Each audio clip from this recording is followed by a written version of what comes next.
The Galactic Council chamber buzzed with nervous energy as representatives from 47 different species gathered around the massive holographic display. Ambassador HFY of the Veltaran Empire, his crystalline features reflecting the harsh blue light, gestured toward the rotating planet that dominated the center of the room. Kepler 442b, he announced, his translator rendering his natural harmonics into flat, mechanical words. Classification, Deathworld 15. Gravity, 2.3 times standard. Atmospheric pressure, 4.2 standard. Surface temperature, -40 to +60 Celsius. Hostile native life forms. Toxic plant life. Unpredictable weather patterns including acid storms. A collective shudder rippled through the assembly. Even the war-hardened Krillian delegates, with their thick chitinous shells, visibly recoiled at the specifications. The mining rights to this world could fund our expansion into the Andromeda Spiral, continued Ambassador Velmora of the Aquatic Collective, her gill slits fluttering anxiously. The rare earth deposits alone are worth more than the entire GDP of the core worlds. But, we've lost 17 expeditions already. 18, corrected General Fakmar of the Krillian military caste, his mandibles clicking in agitation. My best shock troops lasted exactly 47 minutes on the surface before the local predators overwhelmed them. The chamber filled with the various sounds of distress unique to each species. The bird-like Avarians ruffled their feathers, the crystalline entities dimmed their inner light, and the gaseous nebulans contracted their forms in what could only be described as cosmic anxiety. Perhaps we should classify this world as permanently off-limits, suggested Counselor Prex of the silicon-based hegemony, his rocky features grinding together. Some treasures are not worth the cost in lives. That's when Ambassador Chanwei of the Terran Federation stood up from her modest seat in the back row. The human woman was unremarkable by galactic standards, small, bipedal, covered in that strange organic material her species called skin instead of proper scales, chitin, or crystalline structures. Most of the assembly had forgotten humans were even present, as they were among the newest members of the Galactic Council and, generally considered one of the more fragile species. With respect, honored counselors, Chen began, her voice carrying clearly across the chamber, the Terran Federation would like to volunteer for this mission. The silence that followed was so complete that the background hum of the station's life support systems became audible. Then, the chamber erupted into chaos. Preposterous, bellowed General Fakmar. My warriors are bred for combat, enhanced with the finest military biotechnology, and equipped with weapons that can level mountains. They couldn't survive one standard day on that nightmare world. The humans couldn't last 5 minutes, agreed Ambassador HFY. No offense intended, Ambassador Chen, but your species is, well, let's be diplomatic and, say, environmentally limited.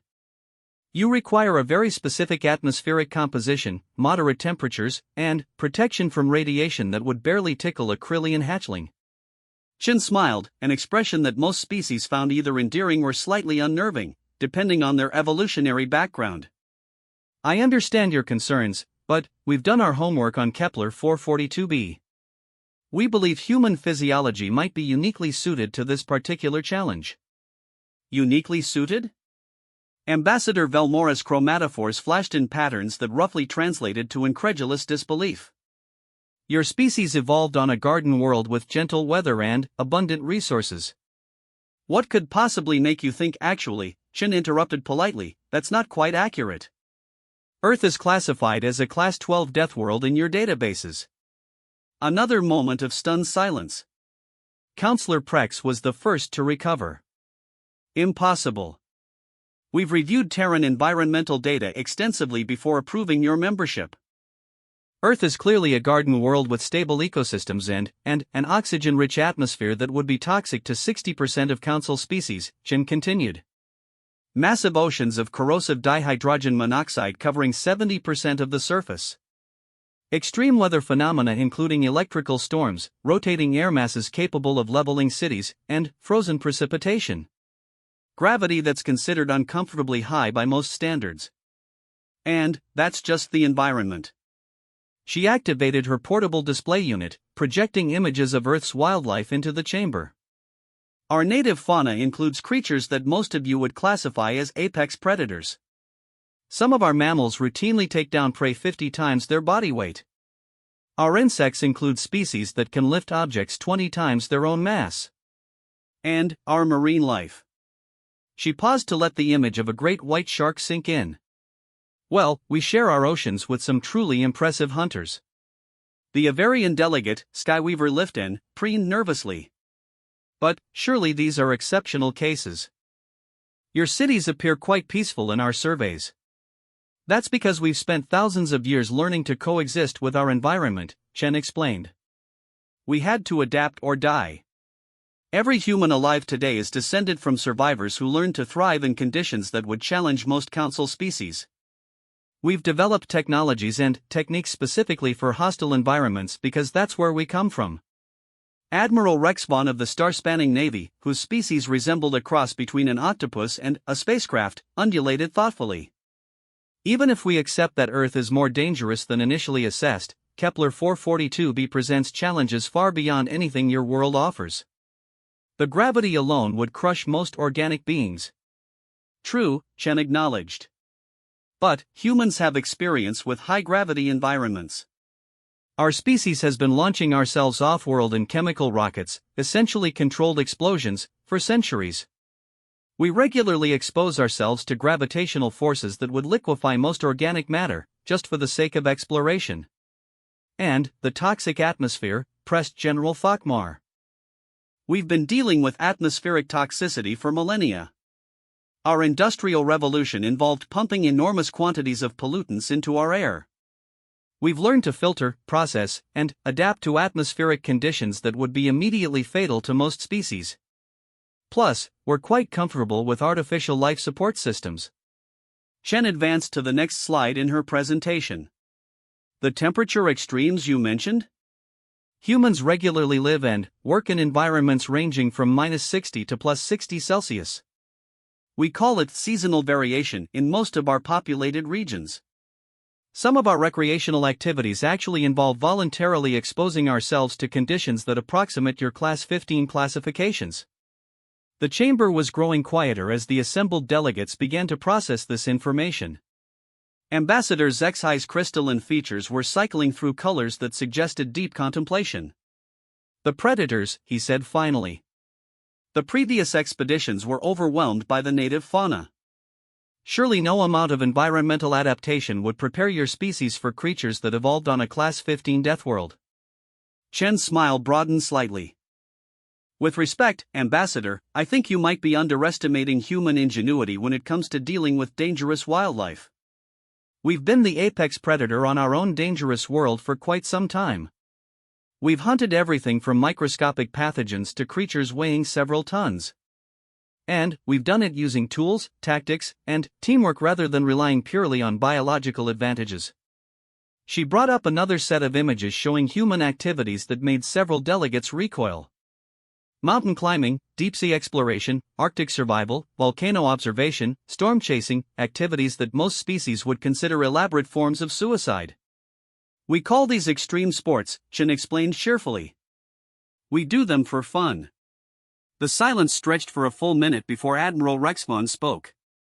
This is unexpected. Our xenobiologists will need to completely reassess our classification systems. There's more, Chen continued. Humans have another advantage that might be crucial for this mission. We're exceptionally good at adapting existing technology for unintended purposes. We call it improvisation or sometimes jury-rigging. Our engineers have a talent for making things work in conditions they were never designed for. General Thakmar's mandibles clicked thoughtfully. Improvisation under pressure is indeed a valuable military skill. But surely you don't expect to succeed where our best-equipped expeditions have failed using improvised equipment? Not improvised equipment, General. Improvised applications of standard equipment. Our preliminary analysis suggests that much of the technology used in previous expeditions was perfectly adequate for the task but was being used in ways that didn't account for the specific conditions on Kepler 442b. Counselor Prex ground his rocky features together in what passed for deep thought among his species. You speak as if you've already developed a mission plan. We have, Chen confirmed. A preliminary one, at least. We've studied the failure reports from all 18 previous expeditions. Each one made similar mistakes. They approached Kepler 442b as if it were simply a more dangerous version of a normal world. They used standard exploration protocols, standard equipment configurations, and standard tactical approaches. And humans would do differently? Ambassador Velmora asked, her chromatophore still flickering with skepticism. Humans would treat it like what it is, a world that's actively trying to kill anything that sets foot on it.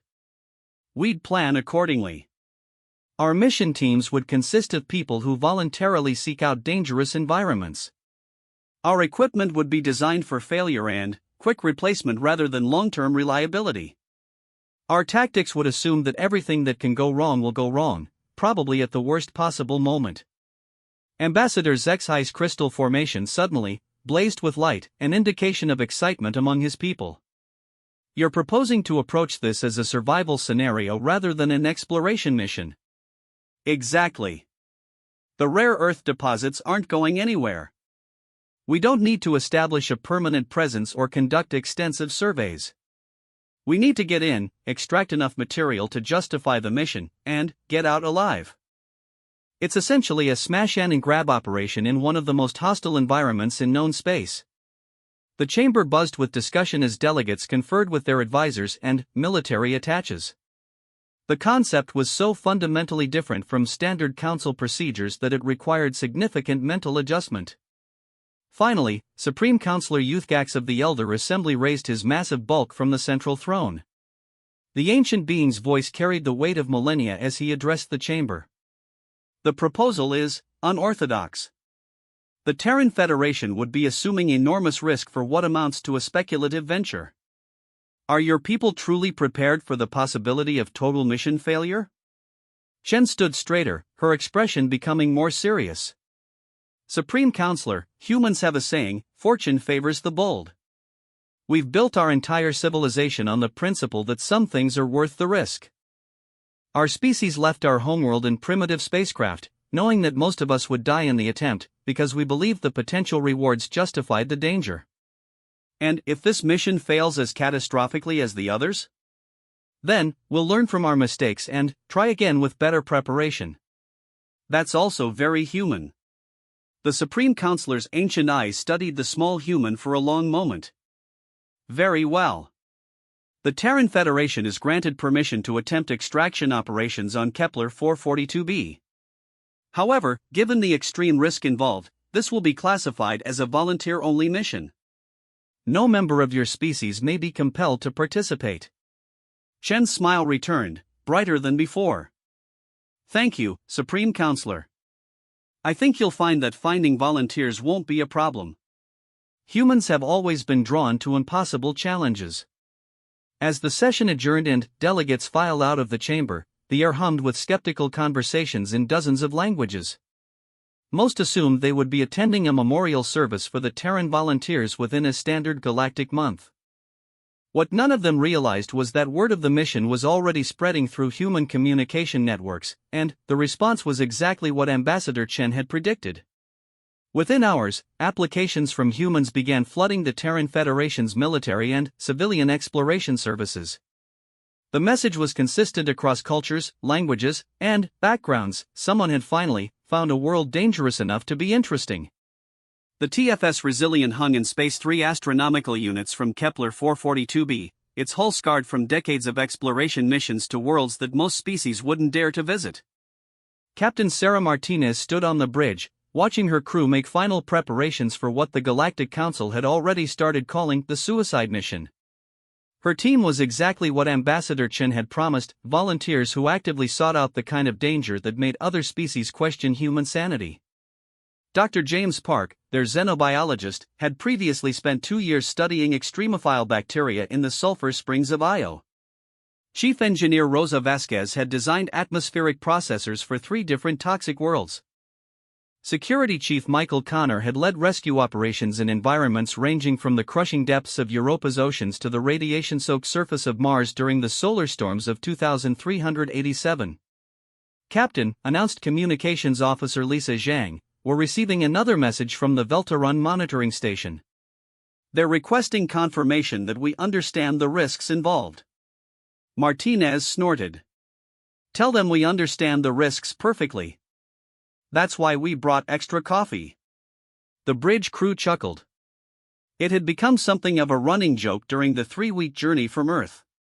Every day brought new messages from Council species expressing amazement, concern, or outright disbelief that humans were proceeding with the mission.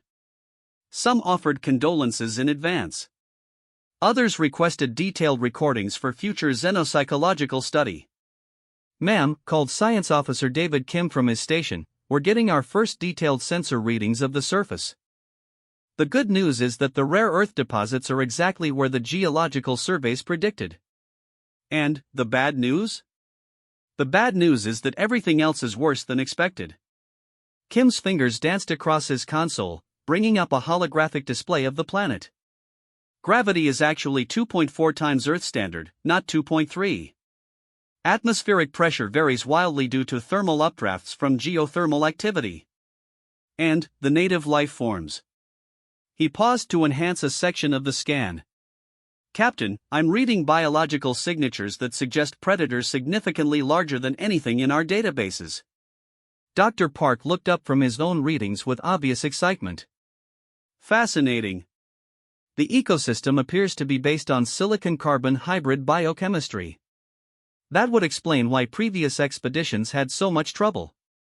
Their standard defensive measures were designed for carbon-based life forms. Explain it in terms that those of us without advanced degrees can understand, Doc," Connor requested, checking his sidearm for the 5th time that hour.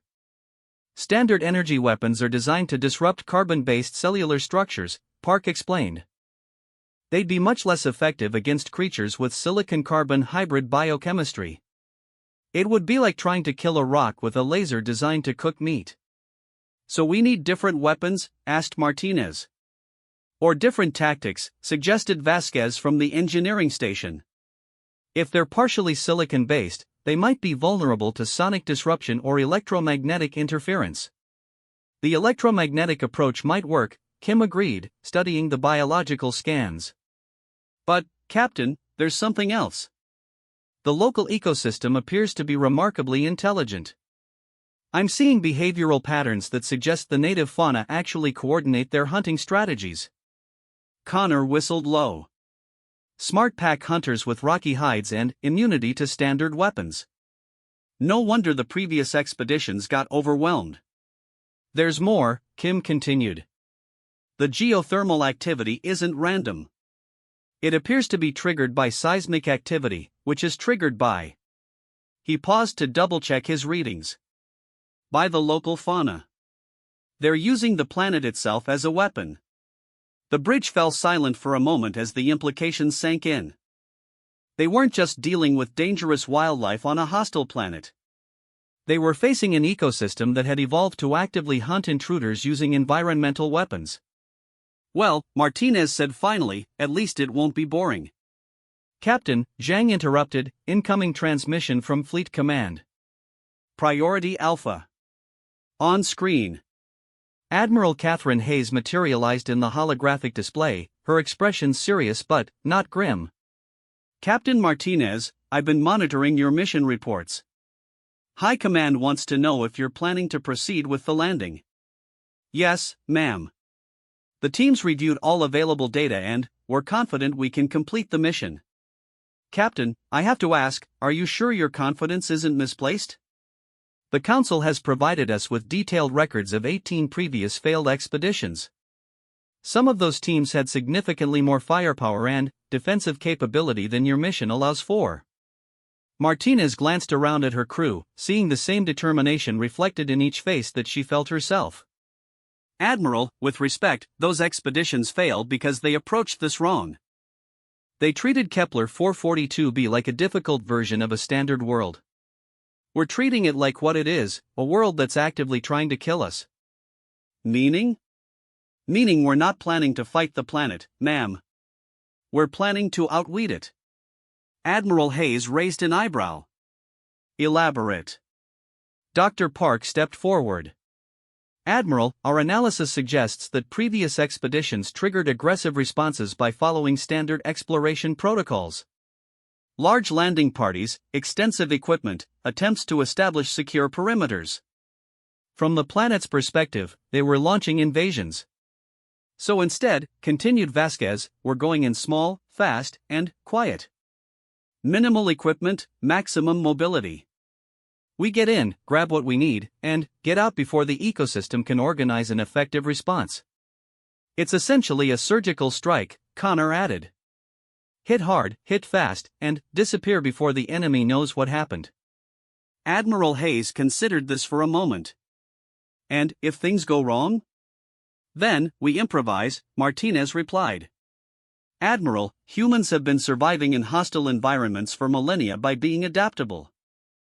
We don't have the luxury of overwhelming firepower or advanced biotechnology like some council species. What we have is the ability to think on our feet and make things work that shouldn't work. Very well, Captain.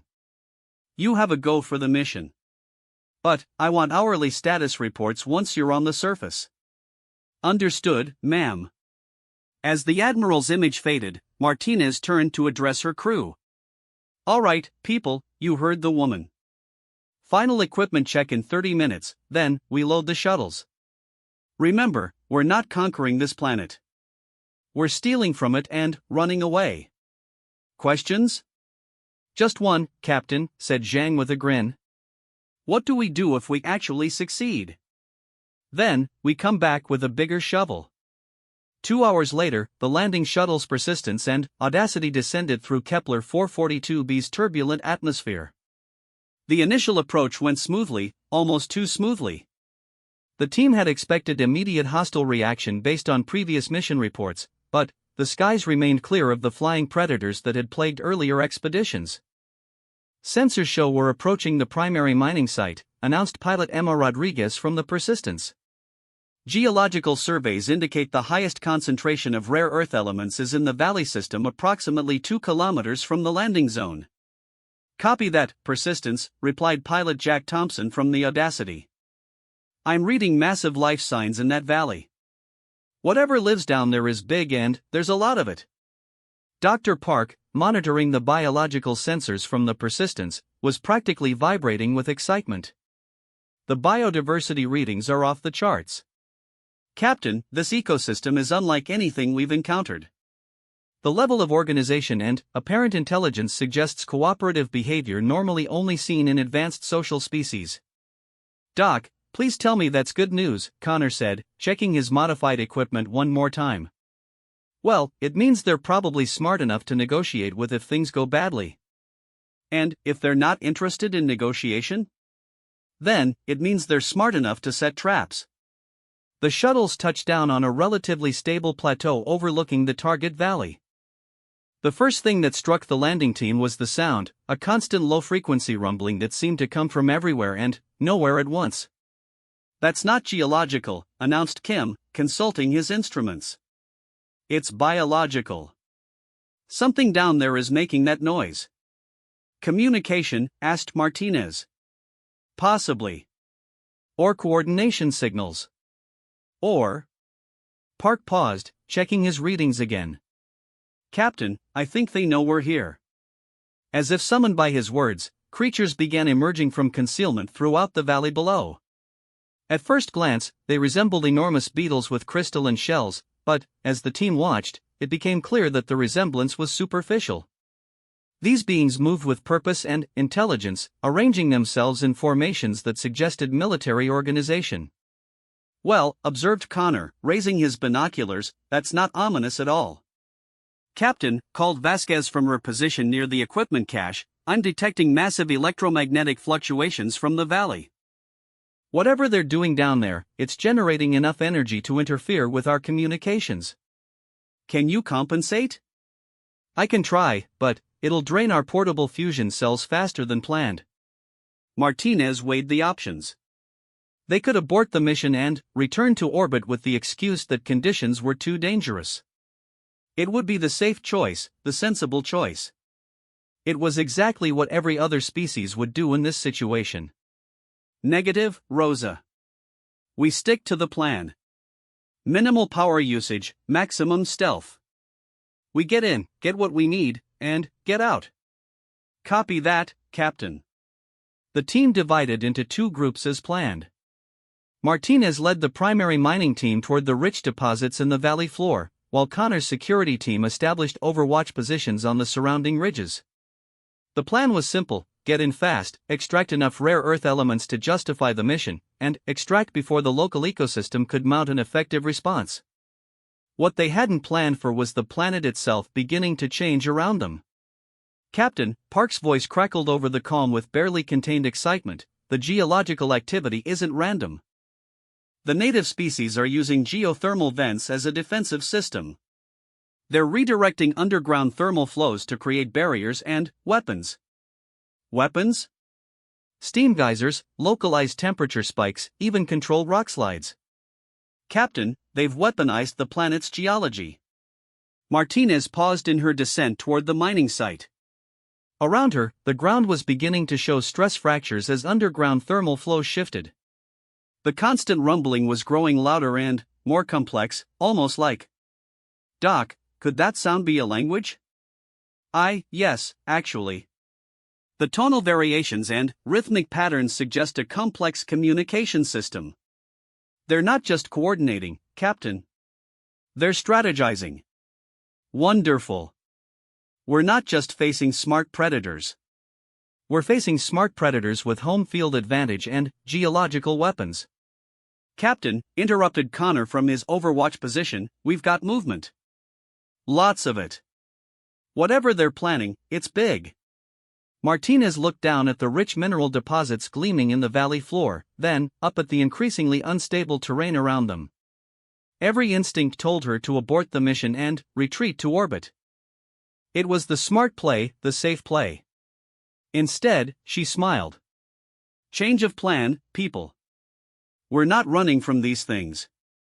We're going to show them how humans handle a hostile environment. Ma'am? Connor's voice held a note of concern. Rosa, how long would it take you to rig a seismic resonator from our drilling equipment?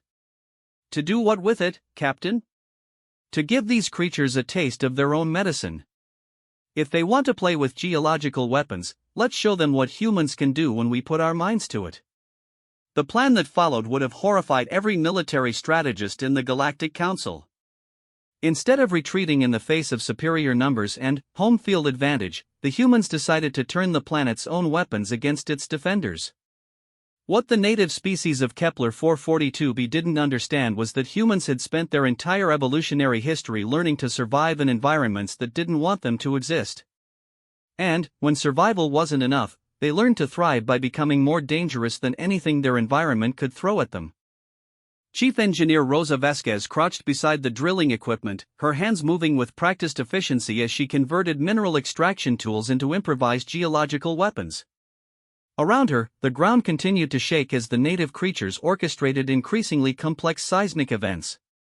Captain, I can have the resonator ready in 20 minutes, she reported over the comm, but I'll need someone to manually calibrate the harmonic frequencies while I work on the power coupling. I've got it, called Dr. Park, abandoning his biological surveys to help with the engineering work. The geological data from previous expeditions should give us the baseline frequency patterns we need. Security Chief Connor, watching the valley through his scope from a ridge position, felt a familiar calm settle over him. It was the same feeling he'd experienced during the Martian ice storms, when everything that could go wrong had gone wrong and the only option was to adapt or die. Captain, the locals are massing for what looks like a coordinated assault. We've got maybe 15 minutes before they're in position. Copy that, Michael. How are they organizing? Like they've done this before, ma'am. They're using the terrain to channel our escape routes while positioning what look like heavy assault units at strategic choke points. These aren't just predators, Captain. They're military tacticians. Martinez checked her own equipment as she descended toward the mineral deposits, noting how the crystalline formations seemed to pulse with internal light whenever the seismic activity intensified. Dr. Park, any chance those crystal formations are part of their communication network? Actually, yes, Park replied, glancing up from the resonator calibrations. The electromagnetic readings suggest they're using the mineral structures as signal amplifiers. Captain, I think the entire planet might be networked. Networked how? The geological features, the electromagnetic anomalies, the coordinated biological responses, it's all connected. We're not just dealing with smart predators using geological weapons. We're dealing with an entire planetary intelligence. Vasquez paused in her work, wrench still in hand. You're saying the planet itself is alive? Not exactly alive in the traditional sense, but definitely exhibiting emergent intelligence through the interaction of geological and biological systems. The native species aren't just using the environment as a weapon. They are the environment. Connor's voice cut through the scientific discussion with military urgency. Captain, we're out of time. They're moving.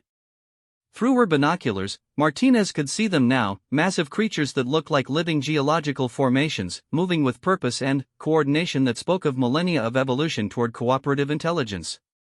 They float across the landscape like an avalanche with strategic intent, positioning themselves with precision that would have impressed any military commander.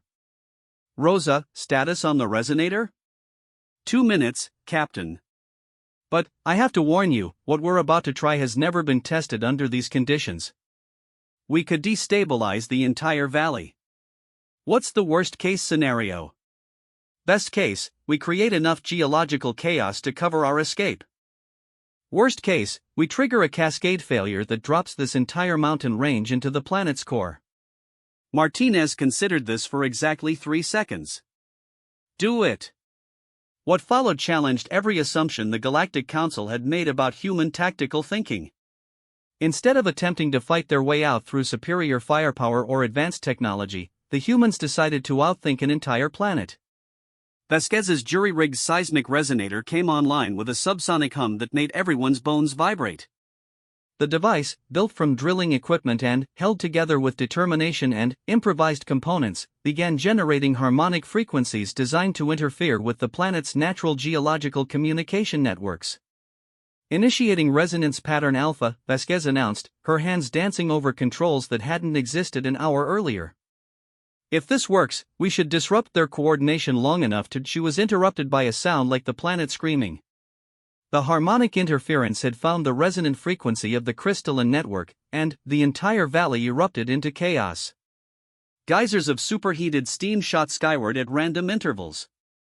Rock formations that had stood for millennia began to crack and shift. And, throughout it all, the native creatures' coordinated advance dissolved into confusion as their communication network overloaded with feedback. That's our cue, Martinez announced, activating the rapid extraction protocols. Kim, get those mineral samples. Connor, cover our withdrawal. Rosa, keep that resonator running as long as possible. The next 20 minutes were a masterclass in human improvisation under pressure. Kim's geological surveys, conducted on the run while dodging falling rocks and steam geysers, identified the richest mineral deposits and marked them for extraction. Connor's security team provided covering fire against creatures that were now operating on instinct rather than coordinated strategy. Vasquez kept the resonator functioning despite components that were failing in ways that defied engineering textbooks. And Martinez coordinated it all while personally extracting enough rare earth elements to justify the mission, using tools designed for careful geological surveys in ways that would have horrified their manufacturers. Captain, called Pilot Rodriguez from the Persistence, we're reading massive seismic activity throughout the region. Whatever you're doing down there, it's affecting geology on a continental scale. Copy that, Emma. How long before the shuttles can't safely operate in this environment? Maybe 10 minutes, ma'am. The atmospheric disturbances are making precision flying nearly impossible. Understood. Final extraction sweep, people. Rosa, can you overload that resonator? Define overload, Captain. I want to give our new friends something to remember us by. Vasquez grinned, the expression of an engineer who'd been given permission to push technology beyond its design limits. I can make it go out with a bang that'll register on seismic sensors across the system. Do it! The final phase of the extraction went exactly as human missions typically did when faced with impossible odds. Everything went wrong in ways that somehow combined to produce success. The resonator overloaded spectacularly, creating a harmonic feedback loop that shattered crystal formations across 3 mountain ranges. The geological chaos provided perfect cover for the human teams to reach their extraction points while the native defenders struggled to adapt to environmental conditions that changed faster than their coordination networks could process. Kim's samples exceeded mission requirements by 300%. Connor's team successfully defended against creatures that shouldn't have been vulnerable to human weapons but somehow were when faced with tactics that prioritized mobility and improvisation over direct confrontation. And Vasquez's resonator, in its final moments, created a geological signature that would puzzle xenogeologists for decades. Extraction complete, Martinez announced as her team reached the shuttle landing zone. All personnel accounted for. Samples secured. But, as they prepared to lift off, Dr. Park made an observation that changed everything. "Captain, look at the pattern of geological changes we've created." Through the shuttle's sensors, it was clearly visible. The resonator's harmonic interference hadn't just disrupted the planet's communication network. It had created new harmonic patterns, new resonant frequencies that the crystal formations were beginning to adapt to and amplify. "Doc, are you saying we've improved their communication system?" "I'm saying we've given them new ways to think." "Captain, I think we just accidentally uplifted an entire planetary intelligence." As the shuttles lifted off through increasingly turbulent atmosphere, the team watched through their sensors as the native creatures below began to organize in patterns more sophisticated than anything recorded by previous expeditions. The geological changes weren't random, they were purposeful, creating new communication networks and coordination possibilities. "So we didn't just survive a Class 15 Deathworld," Connor observed, checking the security of their sample containers. "We made it smarter. And more dangerous," Kim added, reviewing the final geological scans. "But, also," Park said with obvious fascination, "more capable of interacting with other intelligences." "Captain, I think we just made first contact with a planetary mind." Martinez settled back in her pilot seat as Kepler 442b fell away below them, its surface still glowing with the aftereffects of their geological intervention. "Well, that wasn't in the mission plan." "Should we report this to the Galactic Council?" asked Zheng. "Oh, we're definitely reporting this," Martinez replied. "But, first, I want to see their faces when we tell them that not only did humans successfully complete an extraction mission on a Class 15 Deathworld, but we accidentally taught the planet new ways to kill future visitors." The return journey to the fleet rendezvous point was filled with analysis of their samples and data, but also with growing realization of what they had accomplished. Not only had they succeeded where 18 previous expeditions had failed, but they had done so using methods that fundamentally challenged galactic understanding of how to interact with hostile environments. "You realize," Vasquez said during one of their many debriefing sessions, "that we've just proven that human recklessness might actually be a sophisticated survival strategy." "How so?" Every other Council species approached Kepler 442b with careful planning, overwhelming force, and sophisticated technology. They all failed because they were trying to impose their will on a hostile environment. And we? We adapted to the environment, learned how it worked, and then figured out how to make it work for us instead of against us. We didn't conquer that planet, Captain. We befriended it by helping it become more itself. As they approached the Council monitoring stations, Martinez reflected on the mission's implications. Humans hadn't just survived an encounter with a Class 15 Deathworld. They had demonstrated a fundamentally different approach to hostile environments, one based on adaptation, improvisation, and finding ways to work with dangerous situations rather than simply overpowering them. "Captain," announced Zhang, incoming transmission from the Veltarun monitoring station. "They're requesting immediate updates on mission status. Tell them we're bringing home good news and some very interesting data." "And if they ask for details?" Martinez smiled, the same expression that had made the Galactic Council nervous during their initial presentation. "Tell them that humans have a gift for making the impossible look routine." What none of them knew was that their actions on Kepler 442b were already generating effects that would reshape galactic understanding of planetary intelligence, environmental adaptation, and the peculiar human talent for thriving in situations that should have been universally fatal. The real consequences of their mission were just beginning to unfold.